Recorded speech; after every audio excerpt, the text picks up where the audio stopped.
الرحيم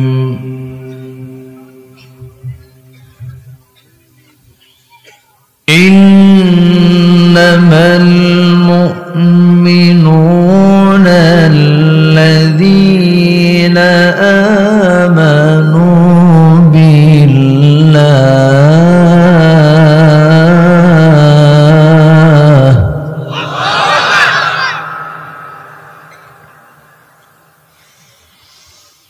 الذين آمنوا بالله ورسوله ثم لم يرتابوا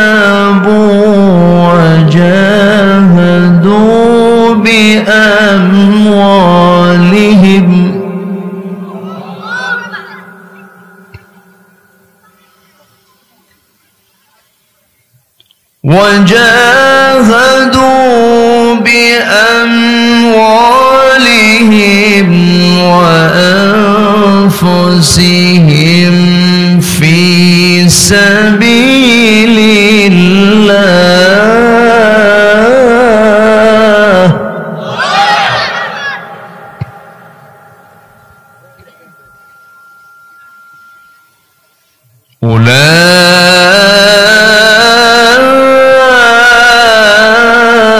أولئك هم الصادقون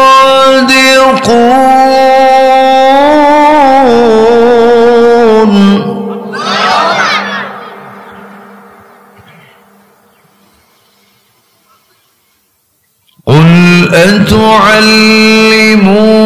الله بدينكم والله يعلم ما في السماوات وما في الأرض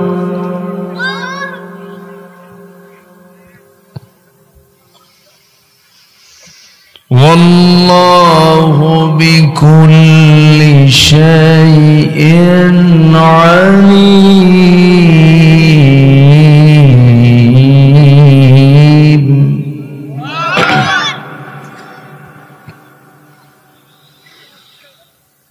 الله أكبر بسم الله الرحمن الرحيم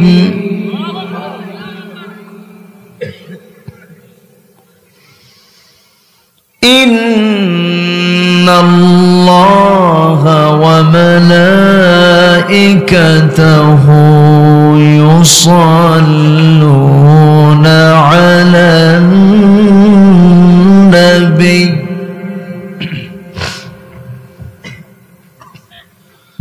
يا أيها الذين آمنوا صلوا عليه وسلموا تسليما اللهم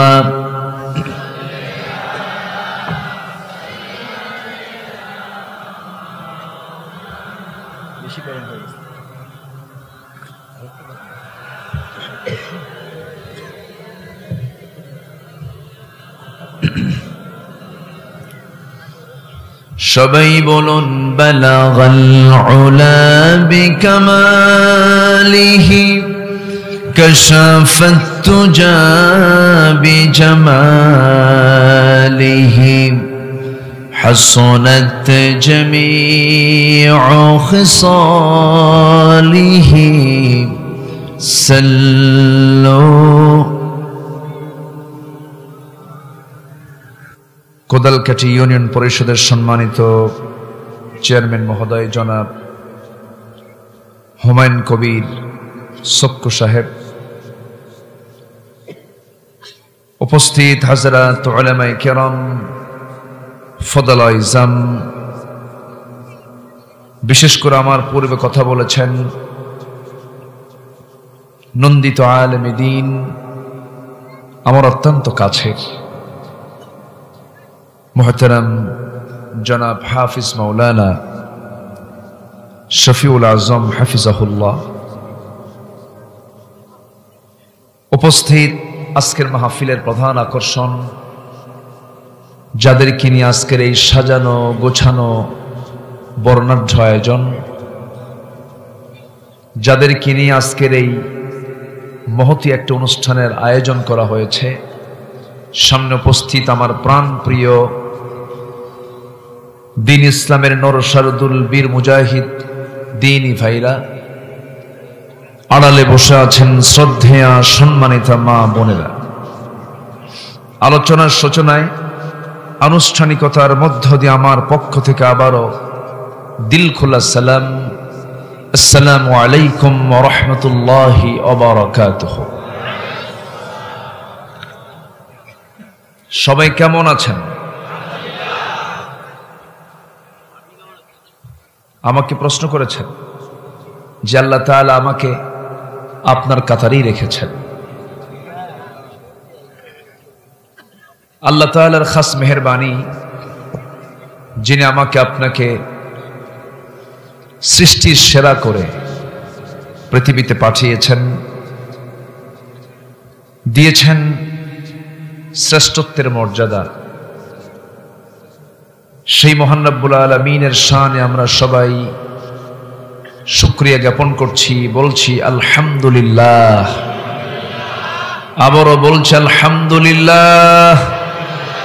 চিৎকার মেরে বলছি আল্লাহুম্মা ইন্নী আসআলুকা আল হুদা ওয়াত তুকা ওয়াল আফাফা ওয়াল গিনা। সবাই বলি আল্লাহুম্মা লাকা আসলামতু ওয়া বিকা আমানতু ওয়া আলাইকা তাওয়াক্কালতু ওয়া ইলাইকা আনাবতু ওয়া বিকা খাসামতু। আমরা আল্লাহ তাআলার শুকর আদায় করে নিলাম। সম্মানিত হাজিরিন, অনেক রাত হয়েছে। আমার মনে হয় এবছর সবচেয়ে বেশি রাত মনে হয় আজকেই হলো, স্টার্টিং হলো। আমি যদি এখন আলোচনা শুরু করি, সবার কি শোনার আগ্রহ আছে? শুনতে রাজি আছি তো সবাই? জোরে বলি ইনশাআল্লাহ। আমি যখন বকশীগঞ্জ পার হচ্ছিলাম, মনে হলো এটিকে রাস্তা না পুলসিরাত।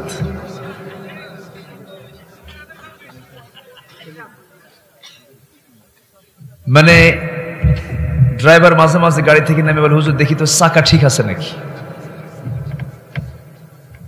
এই একটা কঠিন মানে দুর্গম একটি পথ পাড়ি দিয়ে মারিয়ে ভাবলাম যে রাজীবপুরে গিয়ে মাহফিলটা মনে হয় হবে, দেখি। এরপর বলল, হুজুর একটু হুন্ডায় ওঠে। পিছনে চড়ে কতবার যে দোয়া ইউনুস কইছে আল্লাহ জানে। মাশাআল্লাহ, এই এলাকার হুন্ডা যারা চালায় এরা প্লেনও চালাতে পারবে। খুব পাকা না? আচ্ছা, তো যাই হোক, এরপর আপনাদের এই চাঁদ মাখা মুখ আমি দেখতে পাবো, আমি খুবই খুশি। আবার এসেই দেখে আমার খুব প্রিয় ভাই, বললাম ভাই আপনি এখানে কি? নদী সাতরায় চলে আসছে। উনি আবার নদী পাড়ি দিয়ে চলে আসছেন। ওনারই জেলা, মূলত কুড়িগ্রাম তো না? এটা কুড়িগ্রাম তো? কুড়িগ্রাম কোন দিকে? এই দিকে না? আমার তো দিকেও এখন এলোমেলো হয়ে গেছে। আচ্ছা, যাই হোক, কুড়িগ্রাম, যদিও কুড়িগ্রাম জেলা, কিন্তু আপনাদের চলাচল মনে হয় ঢাকার দিকে। দেওয়ানগঞ্জ, বকশীগঞ্জ, শেরপুর, ময়মনসিংহ, গাজীপুর, টঙ্গী, আব্দুল্লাহপুর, ঠিক আছে না? যাই হোক, আল্লাহর মেহেরবানি, কিছু কথা আমি বলার চেষ্টা করব। জোরে বলি ইনশাআল্লাহ। আমি আজকে একটা সূরা থেকে তেলাওয়াত দিয়ে শুরু করেছি। এই সূরাটা মূলত হলো সামাজিক সূরা। সামাজিক জীবনে যেগুলো খুব প্রয়োজন, সমাজকে সংশোধনের জন্য, আমাদের ব্যক্তি জীবনে কিছু ত্রুটি, আমাদের মুআমালাত করতে গিয়ে কিছু ভুল বের হয়ে যায়, এগুলোকে সংশোধন করার জন্য আল্লাহ তাআলা এই সূরাটা দিয়েছেন। স্নেহ, শ্রদ্ধা, সম্মান প্রদর্শনের ক্ষেত্রে কি কি পন্থা আল্লাহ তাআলা এই সূরার মধ্যে সুন্দর করে বলেছেন। সূরাটার নাম হলো সূরাতুল হুজুরাত। সূরাতুল হুজুরাত, হুজুরাত মানে হলো আবাস, থাকার জায়গা। এই আবাস বলতে আমার প্রিয় নবীজির আবাসকে বোঝানো হয়েছে, প্রিয় নবীজির ঘরকে বোঝানো হয়েছে। এই সূরার নামকরণ করা হয়েছে সূরার 4 নম্বর আয়াত থেকে। আল্লাহ রাব্বুল আলামিন বলেন, ইন্নাল্লাযীনা ইউনাদুনাকা মিন ওয়ারাইল হুজুরাতি আকসারুহুম লা ইয়াকিলুন। 4 নম্বর আয়াত থেকে আল্লাহ তাআলা সূরা হুজুরাতের এই শব্দটা চয়ন করে এই সূরার নামকরণ করেছেন। সেই সূরা হুজুরাত থেকে আমি কিছু কথা বলবো, যে সূরার মধ্যে মোটামুটি 10টা হুকুম করা হয়েছে। আমার আপনার জন্য কয়টা হুকুম? বলেন কয়টা হুকুম? 10টা হুকুম। আমি চেষ্টা করব অল্প সময়ের মধ্যে যতটুকু পারা যায়। আমারই তো ক্লান্তি চলে এসেছে। রাত হলে মানুষের মেমোরি, যেটা ধারণ ক্ষমতা, এটা কমে না বাড়ে? কমে যায়। মানুষের মস্তিষ্কের যে ধারণ ক্ষমতা, এটা লোপ পায়। কেন? আল্লাহ তাআলা রাতকে দিয়েছেন বিশ্রাম নেবার জন্য, কাজের জন্য নয়। মূলত রাত দিয়েছেন ওয়াজআলনাল লাইলা লিবাসা, রাতকে করেছেন লেবাস করে। ওয়াজআলনান নাহারা মাআশা, দিনকে করেছেন হলো কাজ করে, কাজের জন্য, জীবন যাপনের জন্য। তো আমরা রাতটা কি আজকে কি বানাইছি? কাজের জন্য আমরা সিলেক্ট করে ফেলেছি আজকে। তবে হ্যাঁ, আল্লাহর যারা ওলি, রাত যত গভীর হয় তাদের চোখ তত খুলতে থাকে। জোরে বলি সুবহানাল্লাহ। তো দেখা যাক আল্লাহ তাআলার মেহেরবানি। আল্লাহ আমাকে যা বলাবেন আমি তো তাই বলবো, এর চাইতে তার বেশি কিছু বলতে পারবো না। তবে আপনাদের সহযোগিতা আমি চাচ্ছি, কারণ এই সময় আলোচনাটা খুব বড় জটিল একটা বিষয়। শেষ ক্লাস তো, আলোচনার মূল যৌবনকাল আমার শফিল আজম ভাই পার করছে। মানুষের যৌবনকাল হলো 25 থেকে 40 বছর, মূল টাইম এটা। এই টাইমে মানুষ সব কাজ করতে পারে, চামড়া টাইট থাকে, চোখের জ্যোতি ভালো থাকে। 40 পার হলো তো চামড়া ঢিল হয়, চোখে কম দেখে, এনার্জি লস হয়, ডায়াবেটিস হয়। ঠিক তেমনই মাহফিলের যৌবনকাল হলো সর্বোচ্চ 9টা থেকে 11টা।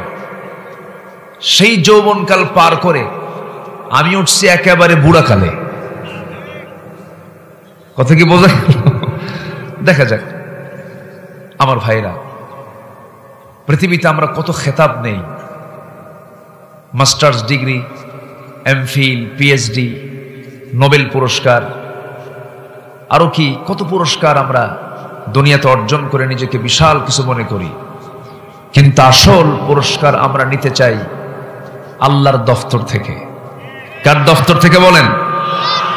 আল্লাহর দফতর থেকে যদি কোনো পুরস্কারের ঘোষণা আসে, এর চেয়ে বড় পাওয়া আর কি কিছু থাকতে পারে? আর কিছু থাকতে পারে? আল্লাহ বলছেন, বান্দা তুমি 3টা কাজ করে আমার কাছে আসবা, আমি তোমাকে সিদ্দিকের খেতাব দিয়ে আমি তোমাকে বরণ করে নেব। সিদ্দিক মানে হলো মহাসত্যবাদী। শুধু সত্যবাদী না, সিদ্দিক এটা আধিক্যকে বোঝায়। বেশি সত্যবাদী যে, তাকে বলা হয় সিদ্দিক। একজন সাহাবীর নাম ছিল আবু বকর, কি শেষে কি সিদ্দিক। এই সিদ্দিক নামটা কি আগে ছিল না পরে যোগ হয়েছে? পরে যোগ হয়েছে। এই সিদ্দিক খেতাব আল্লাহ তাআলার দেওয়া খেতাব। এটা আল্লাহ রাব্বুল আলামিন ইমানদারকে ডাক দিচ্ছেন।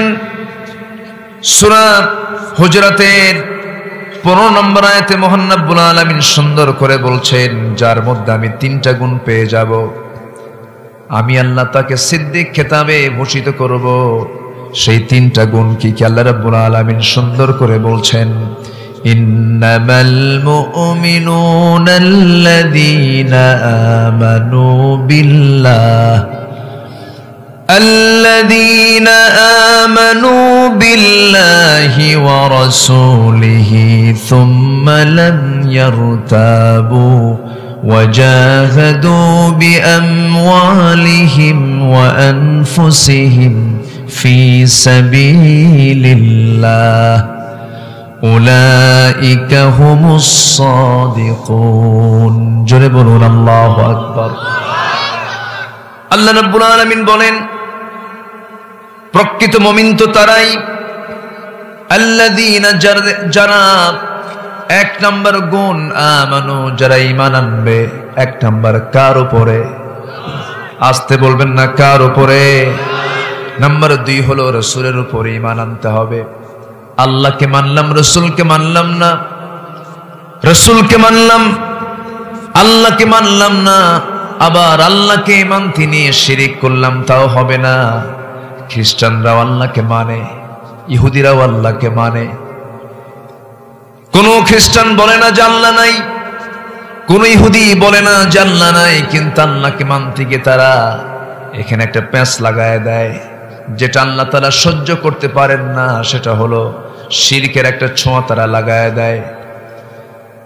খ্রিস্টানরা কি বলে, ইহুদিরা কি বলে? وقالت اليهود عزير ابن الله وقالت النصارى المسيح ابن الله ذلك قولهم بأفواههم। ইহুদিরা বলে হলো উযায়ের আল্লাহর ছেলে, নাসারা বলে ঈসা হলো আল্লাহর ছেলে। জোরে বলে নাউযুবিল্লাহ। এটা কিসের কাজ হলো? ইমানদারের কাজ হলো না মুশরিকের কাজ হলো? মুশরিকরাই তো শিরিক করতে পারে। আমার আল্লাহর পরিচয় তেমন কোন পরিচয় নাই যে আল্লাহ তাআলা কোথাও তার সন্তানের কথা বলেছেন। তার পরিচয়টা আমরা সবাই ছোট্ট সূরার মধ্য দিয়ে জেনে যাই। যারা পারেন ঠোঁট মিলিয়ে বলুন, কুল হুয়াল্লাহু আহাদ আল্লাহুস সামাদ লাম ইয়ালিদ ওয়া লাম ইউলাদ ওয়া লাম ইয়াকুল লাহু কুফুয়ান আহাদ। আল্লাহ দুই না এক। আল্লাহ পরনির্ভর না স্বনির্ভর? কি আল্লাহ কি কার উপরে নির্ভর করেন? তার কি কোন নির্ভরতা আছে? তিনি একাই 100। আমরা বলি না, কাউকে লাগে না তার। তিনি কারো থেকে আসেন নাই এবং তার থেকে কেউ আসে নাই। তিনি কে? আসতে বলবেন না, তিনি কে? আল্লাহ। শুধু আমি 5 ওয়াক্ত নামাজ পড়লাম, রমজান মাসে রোজা রাখলাম, টাকা আছে হজ করলাম, আর দান সদকা কিছু করলাম, ভাবলাম আমি তো সব কাজ করে ফেলেছি। না, ইসলাম আল্লাহ তাআলা আমাকে আপনাকে দিয়েছেন আংশিক মানার জন্য নয়। ইসলামকে মানতে হবে আংশিক না পুরোপুরি? 1 আনা না 16 আনা? 16 আনা মানতে হবে। আংশিক মানার নাম মুসলমান নয়। আংশিক বিশ্বাস করার নাম ইমানদার নয়। ঈমান আনতে হলে শুধু আল্লাহকে নয়, রাসূলকে মানতে হবে, কিতাবকে মানতে হবে, আখিরাতকে মানতে হবে, ফেরেশতাদেরকে বিশ্বাস করতে হবে। কিন্তু আমার দেশে বহু ইমানদার আছে যারা আল্লাহকে মানতে চান, কিন্তু আল্লাহর দেওয়া আনিত দ্বীন, জীবন বিধানের কিছু আইনকে তারা মানতে চান না। আসতে বলবেন না, আছে না নাই? আসতে বলবেন না আছে না নাই? তাহলে এটা কি পুরোপুরি ঈমান হলো না আংশিক ঈমান হলো? আংশিক। আংশিক ঈমান আনা এটা ঈমান আনা বলে না, এটাকে প্রকৃত ঈমানদার বলে না। যারা নিজের মর্জি মতো নিজের ইচ্ছা মতো দিনকে মানতে চায়, এদেরকে আল্লাহ তাআলা কোরআনের ভাষায় বলেছেন মুনাফিক। এদেরকে কি বলা হয়েছে? মুনাফিক বলা হয়েছে। তিনটা গুণ আমরা অর্জন করব, এর মধ্যে এক নম্বর গুণ হলো আমরা ঈমান আনবো কার উপরে? আসতে বলবেন না কার উপরে? আল্লাহর উপরে। আল্লাহর উপর ঈমান আনা মানে আল্লাহ তাআলা যে বিধিবিধানগুলো দিয়েছেন 16 আনা তা মেনে নিতে হবে। আংশিক মানবো আংশিক মানবো না, তার রেজাল্ট হলো কি? আফাতুমিনুনা বিবা'দিল কিতাবি ওয়া তাকফুরুনা বিবা'দ। তুমি কিতাবের কিছু অংশ মানবে, কিছু অংশ মানবে না। এই অবস্থায় তোমার রেজাল্ট হবে কি? তোমার জীবনে ইল্লা খিজিয়ুন ফিল হায়াতিদ দুনিয়া, দুনিয়ার জিন্দেগিতে তুমি লাঞ্ছিত হবে। ওয়া ফিল আখিরাতি মিনাল খাসিরিন, আখিরাতের জিন্দেগিতে ক্ষতিগ্রস্তদের অন্তর্ভুক্ত হয়ে যাবে। গোটা দুনিয়া জুড়ে আজকে মুসলমানদের দিকে যদি আমরা তাকাই, ফিলিস্তিনের মুসলমানগুলোকে ইহুদিরা মারে, কাশ্মীরের মুসলমানগুলোকে আজকে হিন্দু ভাইরা মারে, ইরাকের 7.5 লক্ষ মুসলমানকে খ্রিস্টানরা মেরে ফেলল, আরাকানের মুসলমানদেরকে বৌদ্ধরা নিয়মিত মারতেছে। এরকম করে গোটা দুনিয়াতে মুসলমান যে মার খাচ্ছে, এই মার খাওয়ার মূল কারণ একটাই, সেটা হলো মুসলমান তার ইসলাম থেকে অনেক দূরে চলে গেছে। ঠিক কিনা? কোরআনটাকে ছেড়ে দিয়েছে। আজকে কোরআনকে যদি আঁকড়ে ধরতো মুসলমান, গোটা পৃথিবীর নেতৃত্ব মুসলমানদের হাতেই থেকে যেত। সম্মানিত ভাইয়েরা, আবার এক শ্রেণীর মুসলমানের হাতে নামকাওয়াস্ত মুসলমান জুলুমের শিকার হচ্ছে। যাদের থাকার কথা কোরআনের এই জায়গায়, কোরআনের মঞ্চে যারা থাকবেন, তাদের কি অন্য কোথাও মানায়? আসতে বলবেন অন্য কোথাও মানায়? যতটুকু রহমত থাকে, যতটুকু বরকত থাকে, যত বালা মুসিবত থেকে উদ্ধার করা হয়, এতে ভালো মানুষের কিছু দোয়ার ফসল। ঠিক কিনা বলেন?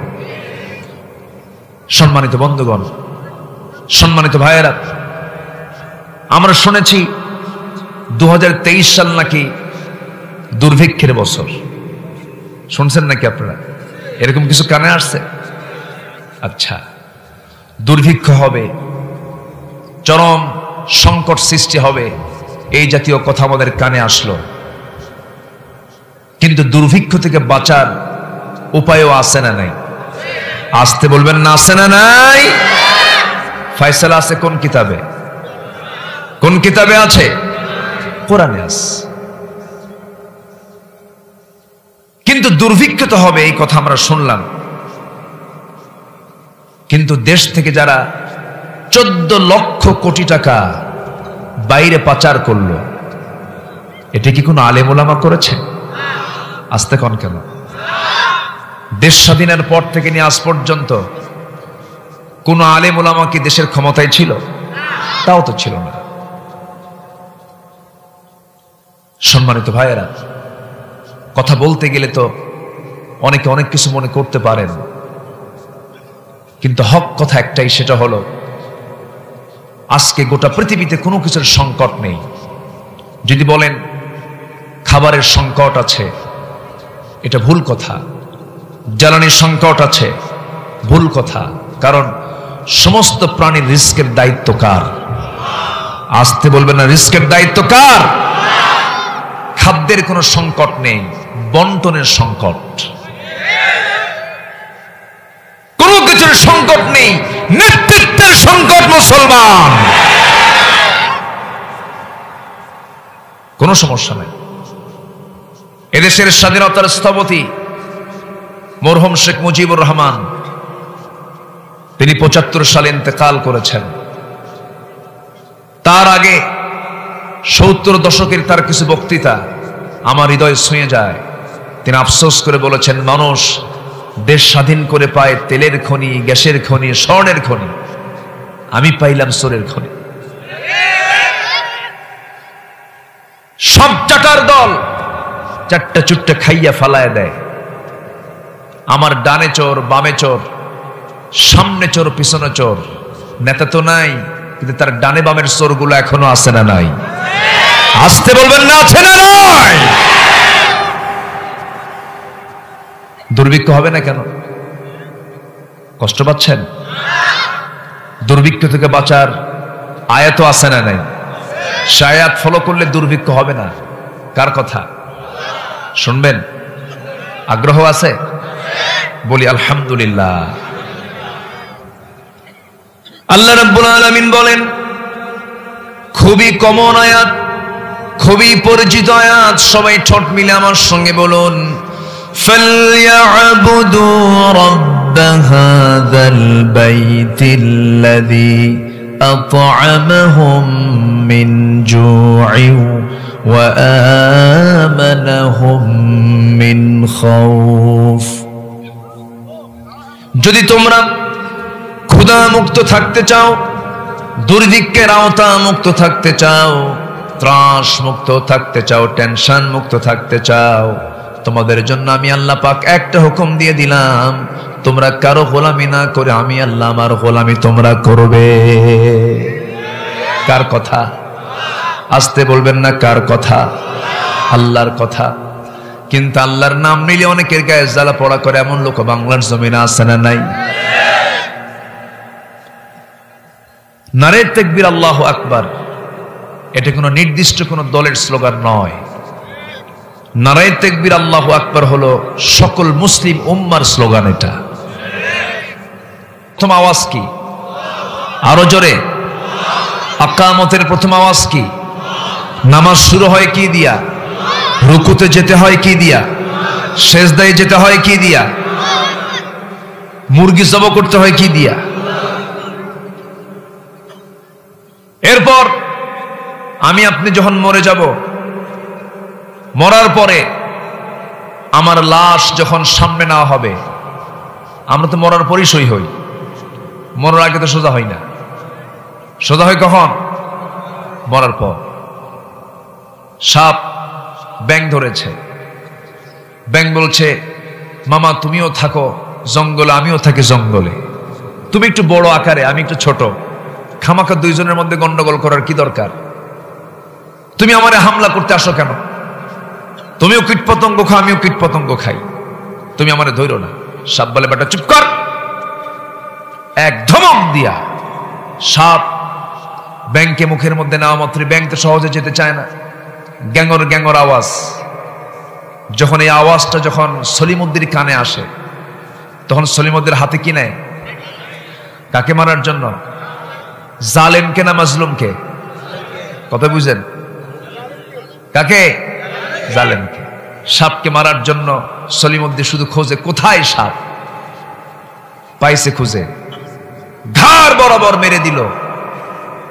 মুখ থেকে ব্যাংটা সাপের মুখ থেকে বের হয়ে এক লাফে সামনে পড়ে বলতেছে, মামা সোজা তো হইলেই মামা, কিন্তু মরার পরে।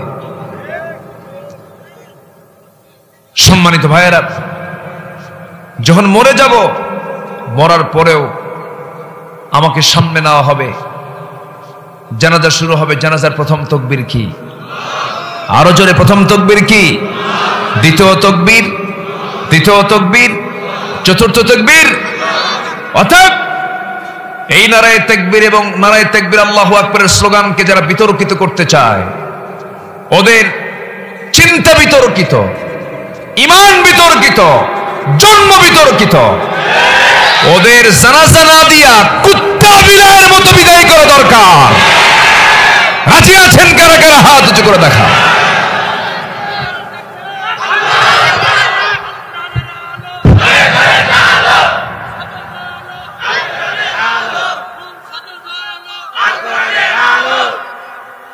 আল্লাহ কবুল করুন।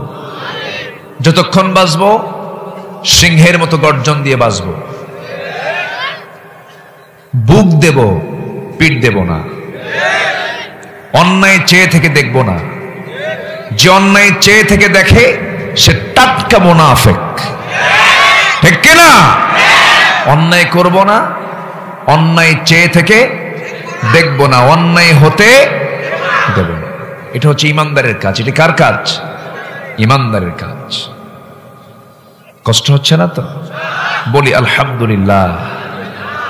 মাদ্রাসার ছাত্র, কত আন্তর্জাতিক সুনাম তারা কুড়িয়ে আনছে। এই যে আজকে 15 জন ছাত্রের দস্তারবন্দি হলো, কত বড় একটা অর্জন এটা। হাফেজ সালেহ আহমদ তাকরিম, আবু রাহাত, এটা আমাদের গর্ব। গোটা বিশ্বকে হারিয়ে কালিমার পতাকা উড্ডীনের পাশাপাশি এই দেশের পতাকা তারা উড্ডীন করেছে, আল্লাহর কালামকে উচ্চকিত করেছে, কালিমাতুল্লাহিল উলিয়া। সেই ছেলেগুলো দেশের সুনাম বয়ে আনছে। প্রতি বছর এদেশের হাফেজরা গোটা পৃথিবীর হাফেজকে হারায় দেয়। আরবের হাফেজরা আমার দেশের হাফেজদের সঙ্গে পারে না। আলহামদুলিল্লাহ বলে। এটি কি একটা বিশাল অর্জন না? বিশাল অর্জন তো। সৌদি গভর্নমেন্ট তাদেরকে পুরস্কৃত করেছে। এদেশের গভর্নমেন্ট এবার সালেহ আহমদ তাকরিমকে রাষ্ট্রীয় সম্বর্ধনা দিয়েছে। তো যাকে রাষ্ট্রীয় সম্বর্ধনা দেওয়া হলো, একজন হাফেজকে, সেই তো উপযুক্ত। কেন সম্বর্ধনা দেওয়া হলো? নাস্তিক পাড়ার নাস্তিকদের গায়ে চুলকানি শুরু হয়েছে। কি হেফজ করা কোনো যোগ্যতা হলো? বলতেছে হেফজ করা কোনো যোগ্যতা? তোর 14 গোষ্ঠী নিয়ে আয়, নিয়ে 14 গোষ্ঠী। তো কোরআন মুখস্থ করা যাবে না যদি রহমত থাকে না। কার? যদি রহমত আল্লাহর না থাকে সে মুখস্থ করতে পারবে না। 10 দিন কোরআন না পড়লে কোরআনের পৃষ্ঠা সাদা মনে হয়, মনে হয় কিছুই নেই। কোরআন অনিয়মিত পড়া না নিয়মিত পড়া? নিয়মিত। যার উপরে কোরআন নাযিল হলো সেই নবীজি নামাজে দাঁড়িয়েছেন, সূরা পড়তেছেন। সূরা পড়ার মাঝে তিনি কিছু আয়াত বাদ ফেলে দিয়েছেন। আয়াত যখন বাদ পড়ে গেছে, এক সাহাবী উবাই ইবনে কাব বলছেন, ইয়া রাসূলুল্লাহি, নামাজের মধ্যে কিছু আয়াত বাদ পড়লো, এটা বুঝি মানসুখ হয়ে গেছে? রাসূল বলছেন, না রে না সাহাবী, আয়াত তো মানসুখ হয় নাই, আমার ভুল হয়ে গেছে, আমি বাদ ফেলে দিয়েছি।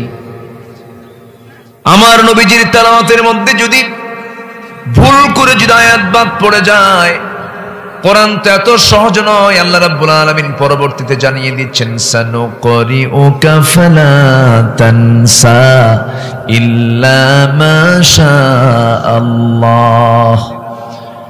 হে রাসূল, আমি আপনাকে পড়িয়ে দেব, আপনি কোরআন কখনো ভুলবেন না।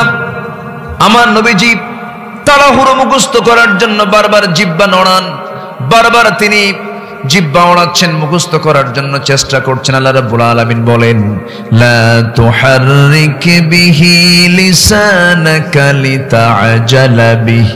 হে রাসূল, আপনি মুখস্থ করার জন্য বারবার জিহ্বা নড়ানোর কোনো প্রয়োজন নাই, অস্থির হওয়ার কোনো প্রয়োজন নাই। আমি আল্লাহ নিজে, আমি আপনার সিনার মধ্যে কোরআনটা জমা করে দেব। অতএব হাফেজরা মুখস্থ করে না, তাদের সিনার মধ্যে জমা করে দেন। কে জমা করে দেন? কে জমা করে দেন? আল্লাহ। হাফেজরা হলো স্পেশাল বান্দা। হাফেজের বাপ হন, কিসমত খুলে যাবে। ইঞ্জিনিয়ারের বাপ হন, সমস্যা নাই। ডাক্তারের বাপ হন, সমস্যা নাই, কিন্তু আগে হাফেজ বানান, আগে কোরআনওয়ালা বানান, আগে আল্লাহওয়ালা বানান। নিজের চোখে দেখা বৃদ্ধাশ্রম গড়ে উঠেছে আমার দেশে। ওই গাজীপুরের মধ্যে কিছু বৃদ্ধাশ্রম আছে। এই বৃদ্ধাশ্রমের কালচার এদেশের না, মুসলমানদের না, এটা হলো ইউরোপ আমেরিকার কালচার। ওই দেশে বাপমার কোনো মূল্য নাই। আর ইসলামের সবচাইতে বেশি মূল্য কার? মা বাবার। সবচাইতে বেশি সম্মান দেওয়া হয়েছে মা আর বাপকে। বৃদ্ধাশ্রমে বুড়া মানুষ। আমি একদিন দেখতে গেলাম এখানে কারা থাকে, মুসলিম পরিবারের কিনা। যে দেখে এক বৃদ্ধ মানুষ বসে আছে, বললাম মুরব্বী আপনার বাড়ি কোথায়? কি চিটাগাং। আপনার ছেলে, আপনার মেয়ে সবই আছে, সবাই তারা সেটেল, প্রতিষ্ঠিত। ছেলে কি করে? ছেলে একটা বড় ইঞ্জিনিয়ার। দুটো ছেলে আমার আরেকটা দেশের বাইরে থাকে। তা আপনি এখানে কেন? আপনি বাড়িতে থাকেন না? আমার দেখার কেউ নাই, তারা আমাকে এখানে জোর করে রেখে চলে গেছে। যে শিক্ষার ফলাফল হলো বুড়া বয়সে বাপ মাকে না দেখা, ওই শিক্ষার মুখে আমরা থুতু মারি। কষ্ট পাচ্ছেন নাকি আপনারা? সেই শিক্ষার মুখে আমরা কি মারি? থুতু মারি। যে শিক্ষায় নৈতিকতা নাই, সে শিক্ষার কোনো মূল্য নাই। অথচ আল্লাহ রাব্বুল আলামিন বলেছেন, তুমি যখন ছোট ছিলে তখন মা বাবার দায়িত্ব হলো তোমাকে বড় করা, তোমার খেদমত করা। যখন তোমার মা বাবা যখন বুড়ো হয়ে যাবে তখন তোমার দায়িত্ব হলো বাপমার সেবা করা, বাপমার খেদমত করা। আল্লাহ তাআলা ছোটখাটো কোনো কাজ করে দেন নাই। একজন মুজাহিদ জিহাদ করার জন্য নবীর কাছে চলে আসছেন, এসে বলছেন ইন্নী, ওই সাহাবী বলছেন হুজুর আমার তো উরিদুল জিহাদ, আমি জিহাদ করতে চাই। আশতাহিল জিহাদ, আমি জিহাদের জন্য তামান্না করতে চাই হুজুর, জিহাদ করব আমি, কিন্তু আমি যে অসুস্থ, আমি যুদ্ধে যাব কেমনে? রাসূল বললেন তুমি যদি জিহাদের সমান মর্যাদা পেতে চাও, তোমার বাড়িতে মা বেঁচে আছে কিনা? হ্যাঁ বেঁচে আছে। তার সেবা করো, তার সেবা করলে পরে তোমার এটাই তোমার নামাজ হবে, এটাই তোমার রোজা হবে, এটাই তোমার হজ হবে, এটাই তোমার জিহাদ হবে। আস্তে বলে সুবহানাল্লাহ, আরো জোরে বলে সুবহানাল্লাহ। এই আদব, এই শিক্ষা অন্য শিক্ষায় আছে না কোরআনের শিক্ষায় আছে? কোরআনের শিক্ষায় আছে। সম্মানিত ভাইয়েরা, এই পৃথিবীতে আল্লাহর দাসত্বের পরে বাপমার সেবার কথা বলেছেন কে? আল্লাহ তাআলা। ইউরোপে যান, এটা পাবেন না। আমেরিকা যান, পাবেন না। কেন পাবেন না? সেখানে পারিবারিক কাঠামো এমন মজবুত নাই। কার সন্তানকে এটারও খবর কেউ রাখে না। সম্মানিত বন্ধুগণ, অথচ আজকে মুসলমান আমার দেশে বৃদ্ধাশ্রম গড়ে উঠছে, সন্তান বাবার জানাজায় হাজির হওয়ার সময় পায় না। এরকম রেকর্ড আছে না নাই? এরকম রেকর্ড আছে না নাই? আচ্ছা, কেন জানেন? এটার মূল কারণ হলো কিসের শিক্ষার অভাব? কিসের শিক্ষার অভাব? কোরআনের। সন্তানকে টাকাওয়ালা বানাইয়া কি করবেন? সন্তানকে বুড়া বয়সে আপনি টাকাওয়ালা বানাবেন, সন্তানকে দেখে আপনি বাবা ভয় পাবেন। আর সন্তানকে আপনি আল্লাহওয়ালা বানান, বুড়ো বয়সে সন্তান আপনাকে দেখে ভয় পাবে। কারণ সে বুঝবে আমার বাপ যদি অসন্তুষ্ট হয়, কে অসন্তুষ্ট হবেন? আল্লাহ অসন্তুষ্ট হয়ে যাবে। এই জন্য আমি সবার কাছে আরজ করে যাই, এই চরাঞ্চলের প্রত্যেকটা মানুষকে আমি আহ্বানটা দিয়ে যাব, সন্তানকে চোখ বন্ধ করে মাদ্রাসায় দিবেন, সন্তানের হাতে আপনি কোরআনটা তুলে দিবেন।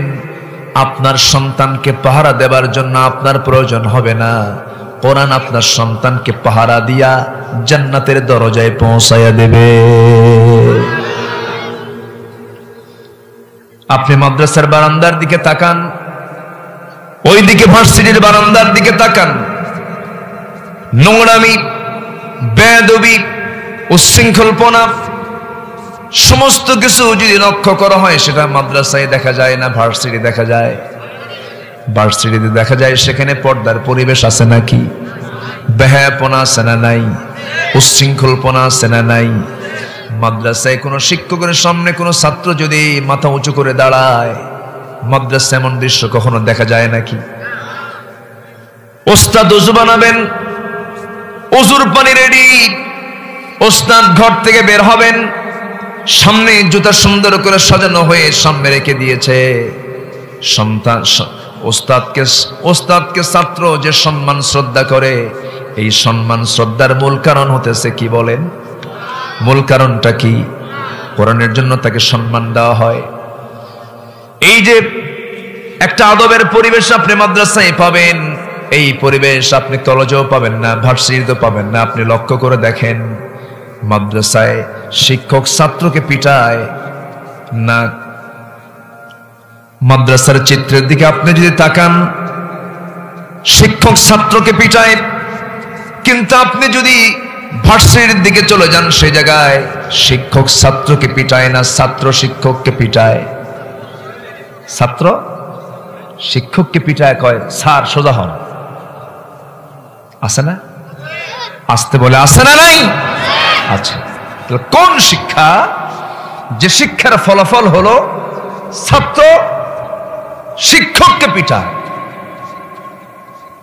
এমনকি পিটায় শুধু না, দুই হাত দুই পা ধুইরা পুকুরে ফেলে দেয়। রেকর্ড আছে না? এগুলো আছে না? এরকম রেকর্ড আছে না নাই? আচ্ছা, রাজশাহীতে একটা ঘটনা ঘটেছে, আপনি এগুলো মাদ্রাসায় পাবেন না।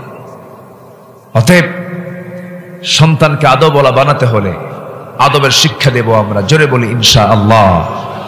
এই কথাগুলো বলার আমি এই জন্য জরুরি মনে করলাম, অনেকে হতাশায় ভোগেন, সন্তানকে কোথায় পড়াবো। আবার মাদ্রাসায় পড়লে আবার অনেকে বলে সন্তান কি করে খাবে।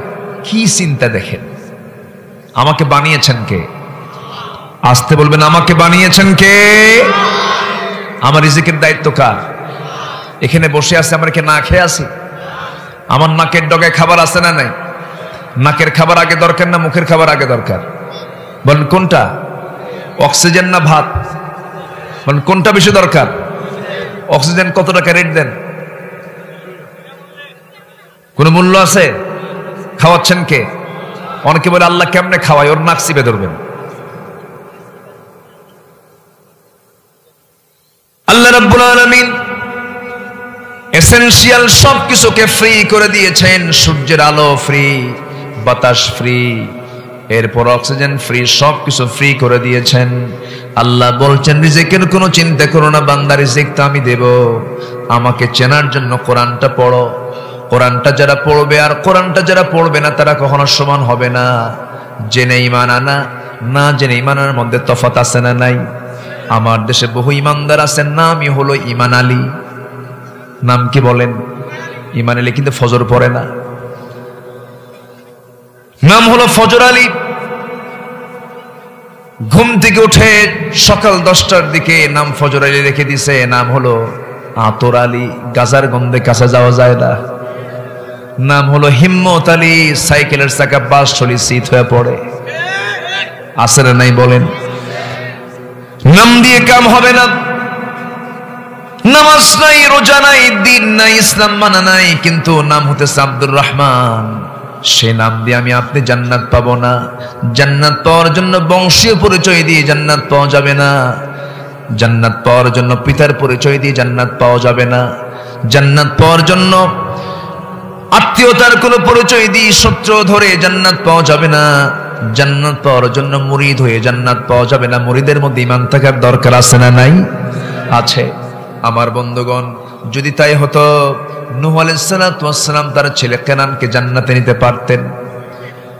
ইব্রাহিম আলাইহিস সালাতু ওয়াস সালাম তার বাবা আসরকে জান্নাতে নিতে পারতেন। আমার বন্ধুগণ, নূহ আলাইহিস সালাতু ওয়াস সালাম তার স্ত্রীকে জান্নাতে নিতে পারতেন, কিন্তু ঈমান নাই, তার কোনো মূল্য নাই। ঈমান আছে, তার মূল্য 100% আছে।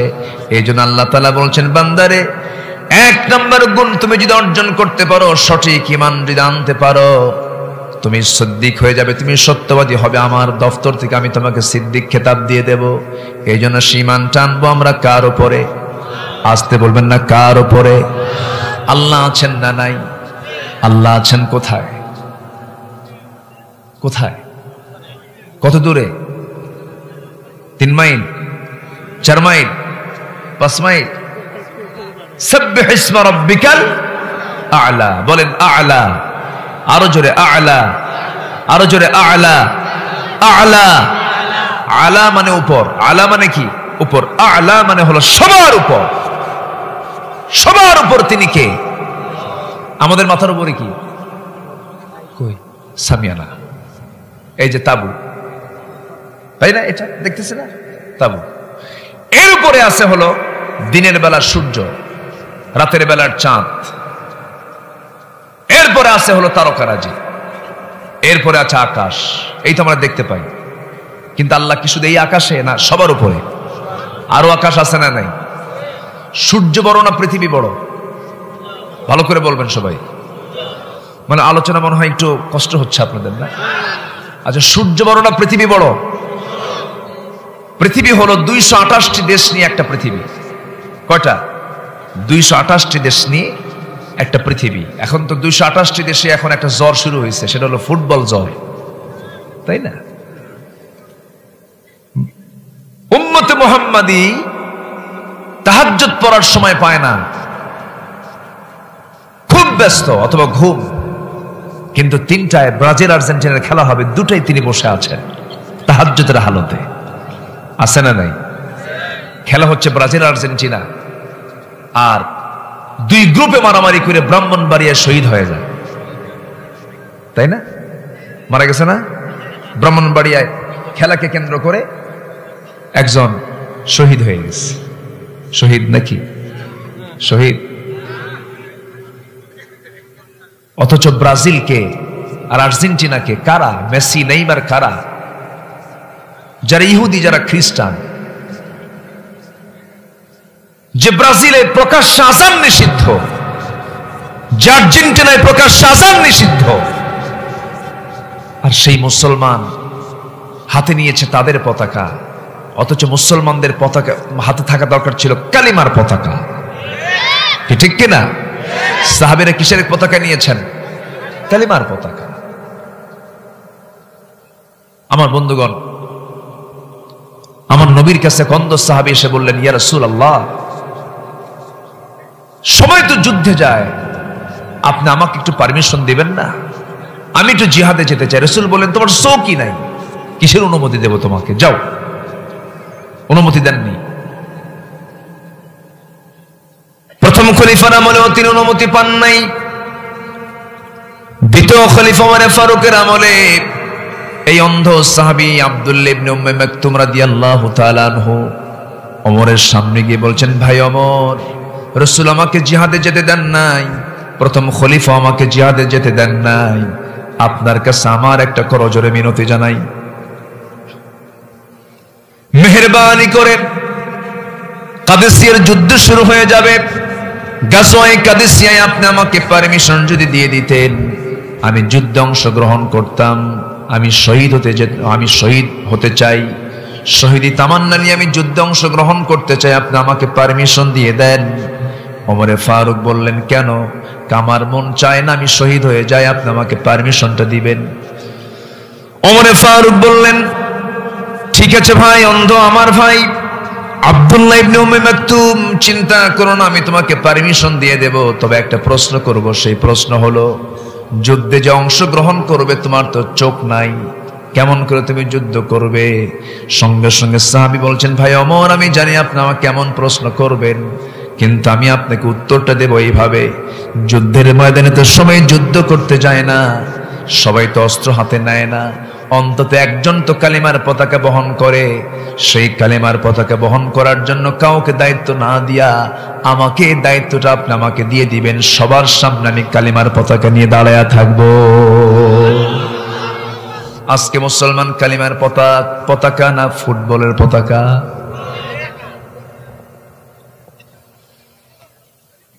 আমার বন্ধুগণ, ওমরে ফারুক তাকে পারমিশন দিয়ে দিলেন, যুদ্ধের ময়দানে অংশগ্রহণ করলেন সে অন্ধ সাহাবী। তিনি আল্লাহর কাছে প্রার্থনা করেন, আল্লাহ, সারা জীবন যুদ্ধে অংশগ্রহণ করতে পারি নাই, আজকে পারমিশন পেয়ে গেছি, আমি যেন শহীদ হয়ে যাই।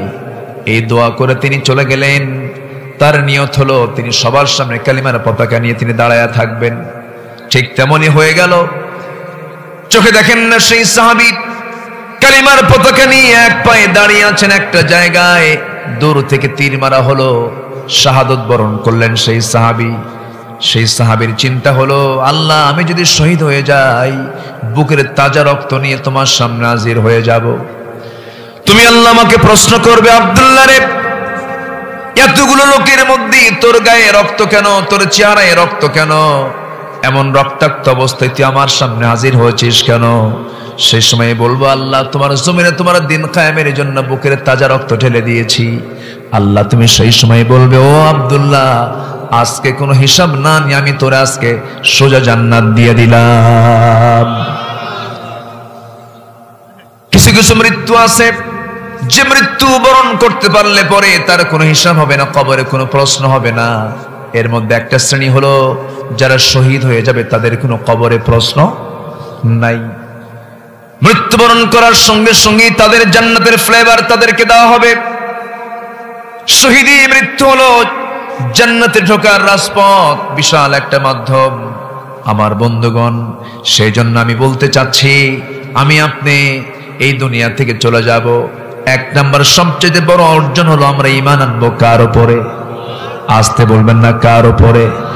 আল্লাহ বলছেন, ভালো করে যদি ঈমান আনতে পারো, আমলে সালেহ যদি করতে পারো, আমি আল্লাহ ওয়াদা করছি, ইন্নাল্লাযীনা আমানু ওয়া আমিলুস সালিহাতি কানাত লাহুম জান্নাতুল ফিরদাউসি নুজুলা খালিদিনা ফিহা লা ইয়াবগুনা আনহা হিওয়ালা।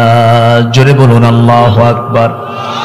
ঈমান যদি আনতে পারো, আমলে সালেহ যদি করতে পারো, এই দুটো কাজ যদি করতে পারো, আমি আল্লাহ তোমাকে ওয়াদা করছি, আমি তোমাকে এক নাম্বার জান্নাত, জান্নাতুল ফিরদাউসটা আমি তোমাকে দিয়ে দেব। জোরে বলি সুবহানাল্লাহ।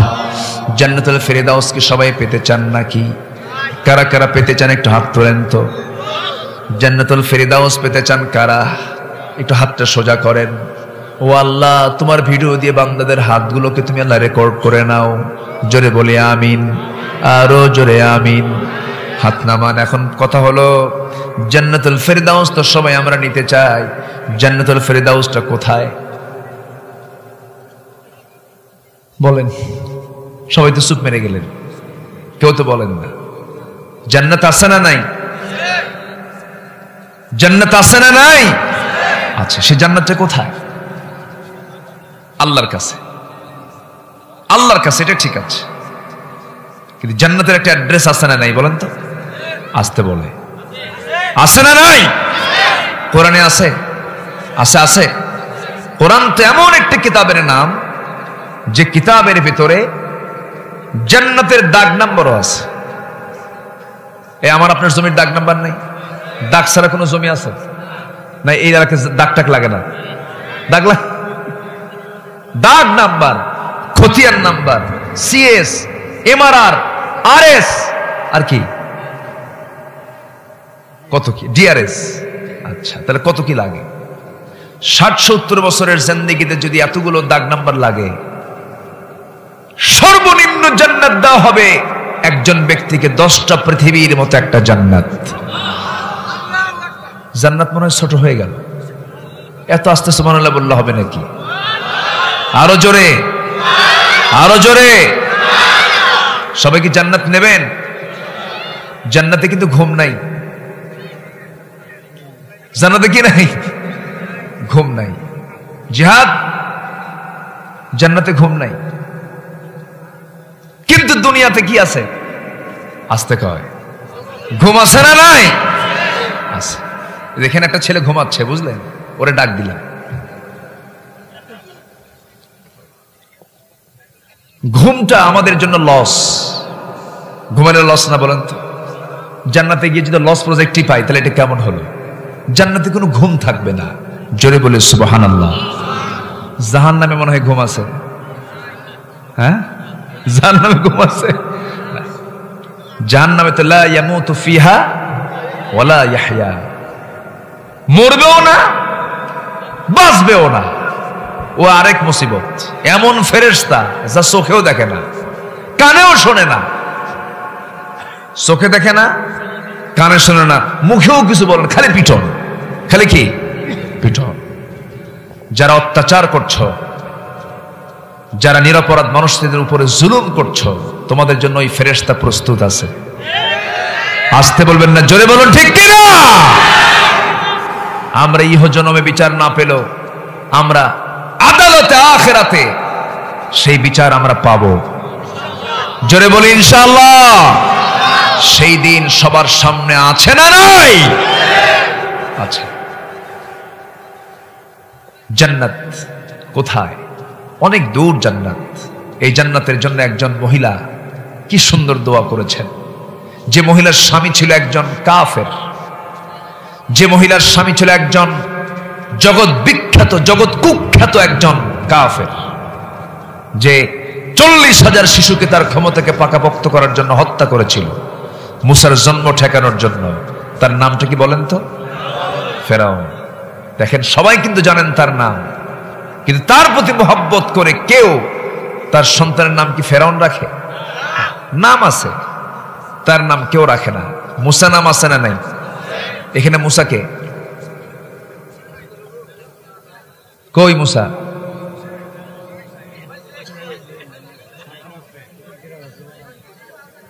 থাকার তো কথা আছে, দুই একটা আছে।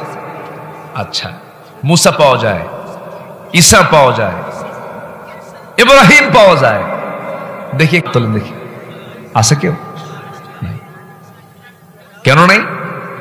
ফেরাউন ছিল সন্ত্রাসীদের গডফাদার, ফেরাউন ছিল খুনি, ফেরাউন ছিল জালিম।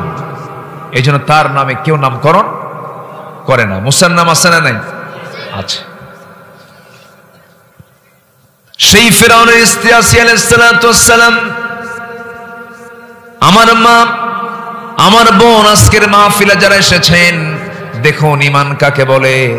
3টা গুণ আজকে আমরা শিখে যাব, 3টা গুণ আমরা আজকে অর্জন করে যাব। 1 নম্বর হলো ঈমান আনবো আমরা কার উপরে? আসিয়া আলাইহিস সালাতু ওয়াস সালাম কেমন মা, কেমন মহিলা ছিলেন আমার মায়েরা শুনুন। কাফেরের ঘরে তার বসবাস, স্বামী হলো ফেরাউন। ফেরাউন যখন জানতে পারল আসিয়া আলাইহিস সালাতু ওয়াস সালাম ইসলাম কবুল করেছেন, দিন গ্রহণ করেছেন, ফেরাউন বলছে, আসিয়া শুনলাম তুমি নাকি দিন গ্রহণ করেছো। আসিয়া মুস্কি হাসি মেরে বলছেন, আমার স্বামী, আপনি আমাকে কেমন করে প্রশ্ন করবেন কেন? আপনি আমার থেকে শুনে নেন, আশহাদু আল্লা ইলাহা ইল্লাল্লাহু ওয়াহদাহু লা শারীকা লাহ। আমি আল্লাহ ছাড়া কাউকে বিশ্বাস করি না এবং তিনি ছাড়া কোনো ইলাহ নাই, তার কোনো শরীক নাই। এমন কথা শোনার সঙ্গে সঙ্গে ফেরাউন বলছে, আসিয়া, আমি তোমাকে কত ভালোবাসা দিলাম, আমার দরবারের তোমাকে আমি দ্বিতীয় ব্যক্তি বানালাম, তুমি হলে মিসেস ফেরাউন, তোমার সম্মান যশ খ্যাতি কত আমি উচ্চকিত করেছি, তুমি আমার সঙ্গে এরকম করে আচরণ করবে, তুমি মুসার দিন গ্রহণ করবে, আমি এটা কল্পনাই করতে পারি নাই। আসিয়া বলছেন, আমার স্বামী, আপনি আমাকে যে প্রশ্ন করছেন দুনিয়ার সবকিছু দিয়ে দেব, কিন্তু আমার ঈমানকে কখনো আমার হাত ছাড়া করব না। জোরে বলুন সুবহানাল্লাহ।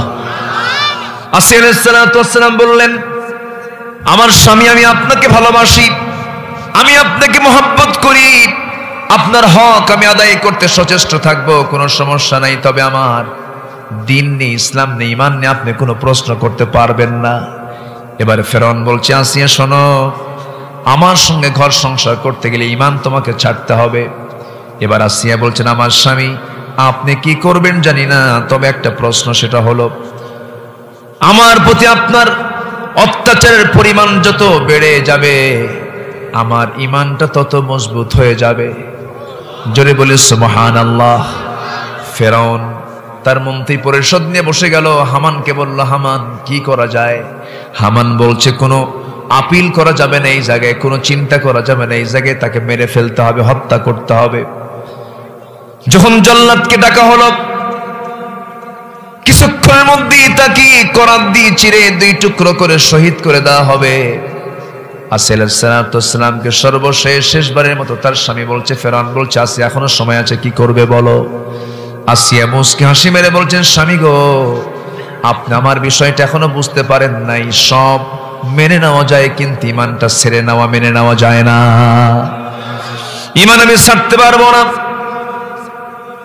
চট করে তার দুটো হাত কেটে ফেলা হলো, ফিঙ্কি দিয়ে রক্ত পড়া শুরু হলো। আসিয়া বলছেন, স্বামী গো, আপনি আমার কি করবেন জানি না। এবার বলা হলো, আসিয়া এখনো সময় আছে, অঙ্গহানি নিয়ে মানুষ দুনিয়াতে বাঁচতে পারে, এখনো সিদ্ধান্ত তুমি পাল্টাতে পারো। আসিয়া বলছেন, আমি সিদ্ধান্ত অটল থেকে গেলাম, কারণ আমার নাকের মধ্যে আমি জান্নাতের ঘ্রাণ পেতেছি। এমন তার ঈমান এনেছেন, জান্নাতের আকাঙ্ক্ষা তাদের কি পরিমাণ তীব্র থেকে তীব্রতর ছিল। আসিয়া আলাইহিস সালাতু ওয়াস সালাম সেই সময় যে দোয়াটা করেছেন, সূরা তাহরিমের শেষের দিকে 4 জন নারীর দৃষ্টান্ত এসেছে। কয়জন নারীর বলেন? 4 জন নারীর মধ্যে হচ্ছে 2 জন নবীর স্ত্রী, লূত আলাইহিস সালাতু ওয়াস সালাম, ইমরাতু লূত ওয়া ইমরাতু নূহ।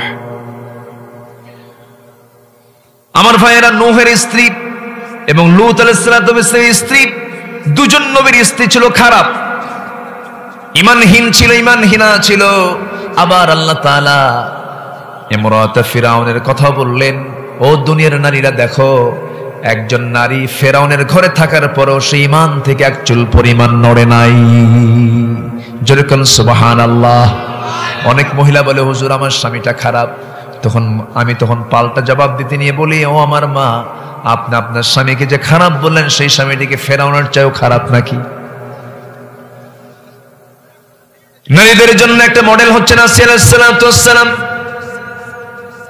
যখন তার মাথার উপরে করাত রেখে দিয়া, করাত দিয়ে চিরে যখন 2 টুকরা করা হবে, এমন সময় তিনি আল্লাহকে এত কাছে টেনে নিয়েছেন। আল্লাহ আমাদের কাছে না দূরে? আসতে বলে, কাছে না দূরে? বউ কাছে না আল্লাহ কাছে? একটু উত্তর দিতে একটু ধাক্কা খেলেন মনে হয়। হ্যাঁ, বউ কাছে না আল্লাহ কাছে? আরো জোরে, কে কাছে? আল্লাহ কাছে। আল্লাহ আমার সবকিছু জানেন, দেখেন, শোনেন। আল্লাহ তাআলা আরশ আজিমের সমাসীন, আর রহমানু আলাল আরশি ইস্তাওয়া, কিন্তু তার ইলম সব জায়গায়। ওয়া নাহনু আকরাবু ইলাইহি মিন হাবলিল ওয়ারিদ। আসিয়া আলাইহিস সালাতু ওয়াস সালাম আল্লাহকে এত কাছে টেনে নিয়েছেন, সুন্দর করে দোয়া করছেন। কি সুন্দর দোয়া! যারা পারেন ঠোঁট মিলিয়ে বলুন, এখানে হাফেজ অনেক আছে। আজকে আমার কলেজটা পড়ে গেছে, এই মাদ্রাসায় 15 জন ছাত্র আজকে হাফেজ হয়েছে, আলহামদুলিল্লাহ। এটা বিশাল অর্জন, বিশাল অর্জন। এই অর্জন অনেকের জন্য জান্নাতের ওসিলা হয়ে যাবে। জোরে বলে সুবহানাল্লাহ। ওরা কই? পাখিগুলো কোথায়? আজকে তো ওদের মহানন্দের দিন, তাই না? হিফজ করা। আমার ছোট্ট একটা ছেলে আছে, বুঝলেন? আল্লাহ আমাকে একটা ছেলে দিয়েছেন। তো ছোট্ট ছেলেটা হিফজ করতেছে, 15 পারা চলে। আব্বুকে ফোন দিয়ে, আব্বু কেমন আছো? দেখি গলা ভেঙ্গে শেষ, গলা ভেঙ্গে যায়। সারাক্ষণ কোরআন পড়া। ডাক্তারের কাছে নিয়ে গেছে, ওর চোখে একটু প্রবলেম হয়েছে। তো ডাক্তার আমাকে বলতেছে, হুজুর ও তো কোরআন পড়ে, মাঝে মাঝে একটু সবুজ পাতা টাতা দেখতে হয়, সবুজ গাছ, একটু সবুজ ঘাসের দিকে তাকালে চোখের কিছু উপকার হয়। যারা সকালবেলা ফজর নামাজ কুয়াশার মধ্যে যারা মসজিদে হাজির হয়, তাদের চোখ নষ্ট হয় না। আলহামদুলিল্লাহ বলবেন না? হ্যাঁ। তো আমি বললাম, আব্বু তুমি কেমন পড়তেছো? আব্বু পড়ি তো, আবার পিছনে যে ভুলে যাই, পিছনে আবার ভুলে যাই। কোরআন তো মুখস্থ করা সহজ না, তবে সহজ যদি আল্লাহ তাকে রহমতে ধন্য করেন। জোরে বলি সুবহানাল্লাহ। এই 15 জন হাফেজের জন্য আমরা দোয়া করি, আল্লাহ তুমি তাদের সিনার মধ্যে আমৃত্যু কোরআনটাকে ধারণ করার তৌফিক তুমি আল্লাহ দিয়া দাও। জোরে বলি আমিন। আসিয়ার কথা বলছিলাম, বলবো। আসিয়া আলাইহিস সালাতু ওয়াস সালাম ওই সময় কি করলেন? করাত দিয়ে যখন তার মাথায় ধরা হলো, চিরে তার করাত দিয়ে তার দেহটাকে 2 ভাগ করা হবে, সেই সময় তিনি দোয়া করছেন কার কাছে? সেই দোয়াটা করতেছেন তিনি কিন্তু দূরে মনে করে নয়, আল্লাহকে খুবই কাছে মনে করে দোয়া করছেন, আস্তে আস্তে দোয়া করছেন। সেই দোয়া করলেন আসিয়া আলাইহিস সালাতু ওয়াস সালাম, যার কিতাব ছিল তাওরাত, কিন্তু তার দোয়াটা আল্লাহ তাআলা এত সুন্দর করে পছন্দ করলেন, তার দোয়াটা স্থান পেল কোরআনে। কি কি দোয়াটা তিনি করলেন?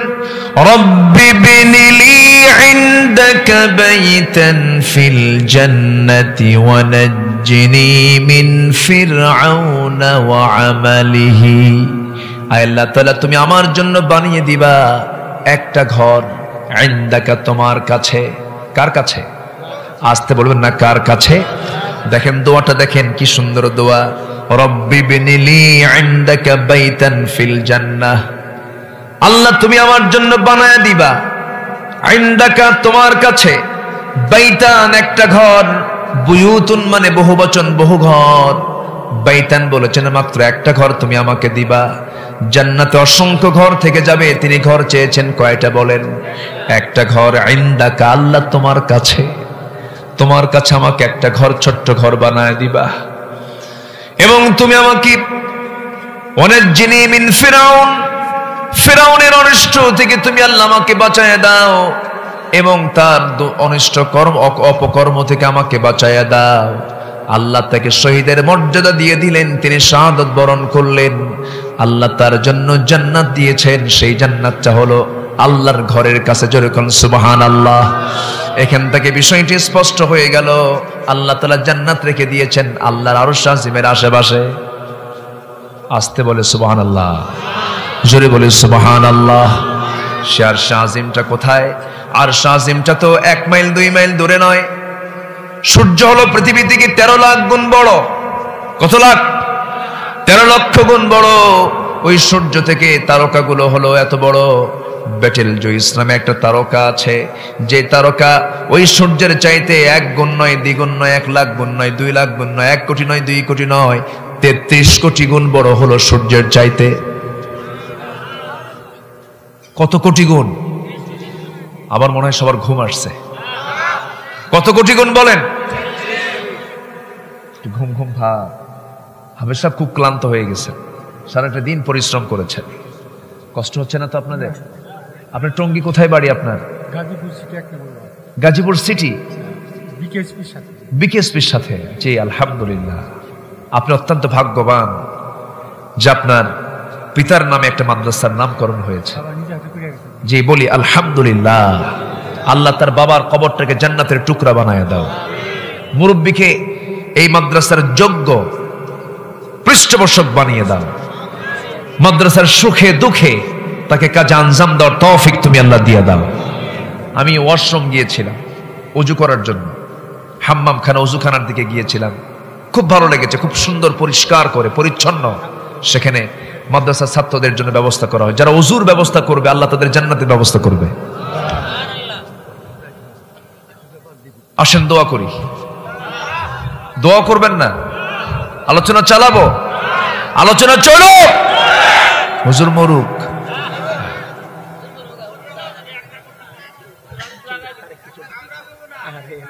এত সুন্দর মানুষ আপনারা, খুব ভালো। কুড়িগ্রাম যান আপনারা? কই কুড়িগ্রাম যান? আমার তো মনে হয় এর চাইতে মনে হয় এদিকে গেলেই সুবিধা হয়। মানে ও ঠিক আছে, মানে জাস্ট কুড়িগ্রাম হলো অফিস আদালতের জন্য, অফিসিয়াল কোনো কাজ ছাড়া মার্কেটের দরকারে যাওয়ার প্রয়োজন নাই। ভালো, খুব ভালো। আমি একটু ফ্রি হয়ে আপনাদের সঙ্গে কথা বলছি। তাহলে তারকাটা হলো সূর্যের চাইতে 33 কোটি গুণ বড়। কল্পনা করা যায়, আগে ছোটবেলায় ওয়াজ শুনতাম যে সর্বনিম্ন জান্নাত হলো 10টা পৃথিবীর মতো একটা জান্নাত একজন ব্যক্তিকে দেওয়া হবে। মনে মনে ভাবতাম এত জায়গা কই? ছোটবেলা যখন ছিলাম এত জায়গা কোথায় আল্লাহ পাবে? কিন্তু যখন এই তারকার দিকে তাকায় দেখলাম না, জায়গা তো অনেক। একটা তারকা হলো সূর্যের চাইতে 33 কোটি গুণ বড়। আল্লাহু আকবার বলেন। সবচেয়ে নিকটবর্তী তারকা হলো প্রক্সিমা সেন্টারাই। যারা একটু গবেষণা করেন মহাকাশ নিয়ে তাদের কাছে এই আলোচনাগুলো মজা লাগবে। প্রক্সিমা সেন্টারাই যদি কেউ যেতে চান, চাঁদের দেশে আমরা গিয়েছিলাম। মানুষ চাঁদের দেশে যায় নাই? গিয়েছিল নীল আর্মস্ট্রং।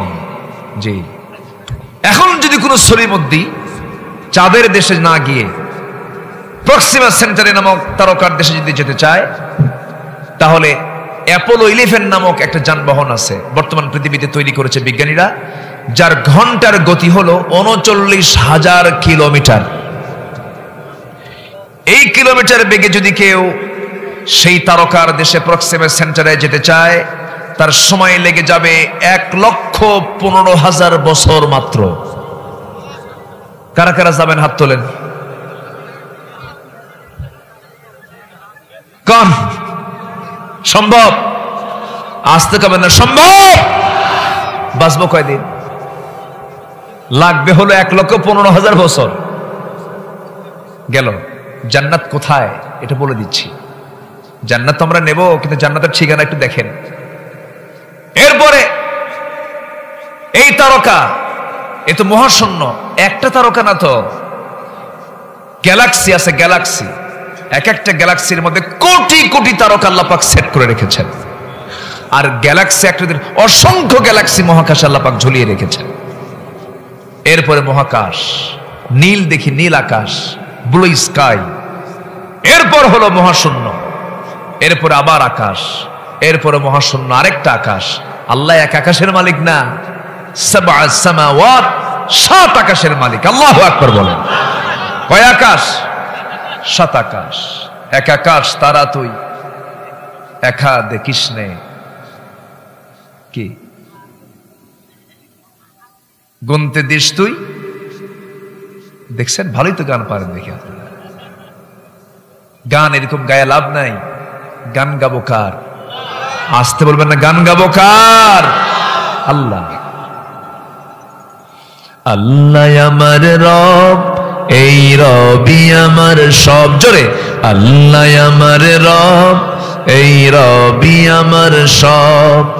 দমে দমে তনু মনে তারি অনুভব। আল্লাহ আমার রব, এই রবি আমার সব। তোমার মদদ পেলে আমি আর না কিছু চাই। তোমার প্রেমের অনল আমি কি দিয়ে নে ভাই। যার হয়েছ তুমি তার নেই যে পরাভব, নেই যে পরাভব। আল্লাহ আমার রব, এই রবি আমার সব। দমে দমে তনু মনে তারি অনুভব। আল্লাহ আমার রব, এই রবি আমার সব। ঠিক কিনা? আল্লাহ ছাড়া কেউ আছে কিছু? আমার আপনজন বলতে কে আছেন? আল্লাহ। এই 7 আকাশের উপরে আমার আল্লাহ তাআলার আরশ আজিম। জোরে বলে সুবহানাল্লাহ। সাব্বিহ ইসমা রাব্বিকাল আ'লা। সবার উপরে তিনি কে? আল্লাহ।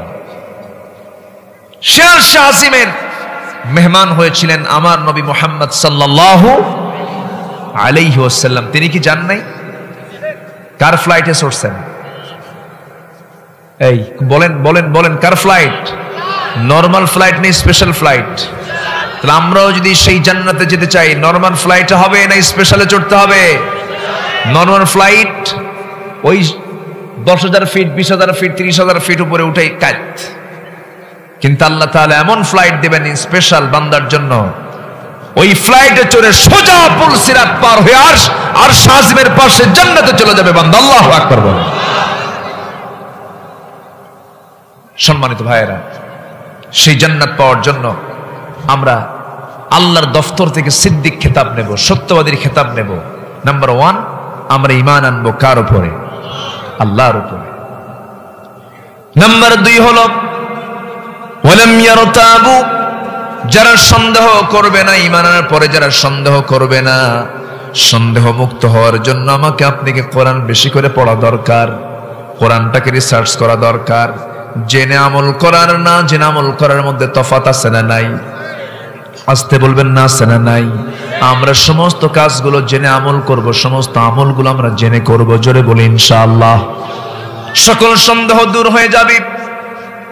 ইলম কখনো বান্দাকে ঠকায় না, এলেম অর্জন করতে হবে, এলেমের জন্য আমাদের চেষ্টা চালাতে হবে। নাম্বার 3 হলো ওয়াজাহাদু ফি সাবিলিল্লাহি বিআমওয়ালিহিম ওয়া আনফুসিহিম। নাম্বার 3 হলো ওই সমস্ত বান্দাগুলো, যে সমস্ত বান্দারা আল্লাহর পথে জিহাদ করবে, জিহাদ করবে দুটা জিনিস দিয়ে, একটা মাল দিয়ে, একটা জান দিয়ে। এই 3টা কাজ যারা করবে আল্লাহ তাআলা বলছেন এই 3টা কাজের পুরস্কার হলো আমি আল্লাহ তাকে সিদ্দিক খেতাবে ভূষিত করব। জোরে বলি সুবহানাল্লাহ। জিহাদ আছে না নাই বলেন? আসতে বলবেন না, জিহাদ আছে না নাই? কিন্তু অনেকে বলে, ভুল ব্যাখ্যা দিয়ে বলে জিহাদ নবীর যুগে ছিল, এখন জিহাদ নাই। কিন্তু নবীর যুগে আবু জেহেল ছিল, এখন বুঝে আবু জেহেল নাই। আসতে বলবেন না, আছে না নাই? আবু জেহেল তো তারাই যারা মদের পক্ষে কথা বলে, আবু জেহেল তো তারাই যারা জেনার পক্ষে কথা বলে, আবু জেহেল তো তারাই যারা সুদের পক্ষে কথা বলে। সুদ আছে? রাজীবপুরে সুদ পাওয়া যায়? আর এখানে সুদ আছে? সুদ দেওয়া হয়? তাহলে কেমন হলো এটা?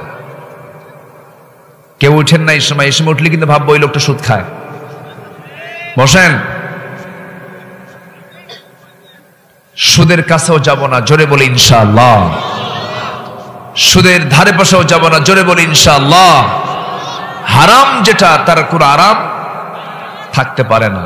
সকল হারামকে আমরা বর্জন করব। আল্লাহ তুমি সবাইকে দিন মেনে চলার তৌফিক দাও।